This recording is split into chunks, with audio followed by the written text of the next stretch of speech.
तर आता बेड्या घालून जितेंद्र आव्हाड विधान भवनात दाखल झालेत। अभिव्यक्ती स्वातंत्र्यावर घाला घातला जातोय असं जितेंद्र आव्हाड यांनी आरोप केलाय। अमेरिकेनं भारतीयांना बेड्या घालून मायदेशी पाठवलं असं आव्हाड म्हणालेत।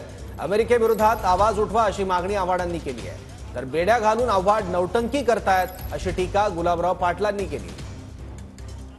अमेरिकेत जाऊन मोठं होण्याचं स्वप्न बघणाऱ्या मराठी माणसांची स्वप्न आता उद्ध्वस्त होताना दिसत आहेत। जर या बेड्यांविरुद्ध आपण भारतीय बोलणारच नसू, अमेरिकेत करत असलेल्या अन्यायाविरुद्ध आपण व्यक्तच होणार नसू, तर अमेरिका आपल्याला गिळून टाकेल। आणि म्हणून या प्रातिनिधिक स्वरूपात लोकांच्या लक्षात आणून देण्यासाठी की तुमचे बांधव अमेरिकेत काय यातना भोगतायत ते या बेड्यांपेक्षा कमी नाहीत। आणि म्हणूनच या बेड्या माझ्या हातात आहेत की एकतर अभिव्यक्ती स्वातंत्र्याला, आमच्या स्वातंत्र्यावर गणा आणू नका आणि विरुद्ध आवाज उचलायला शिका। अमेरिका आपली बाप नाही।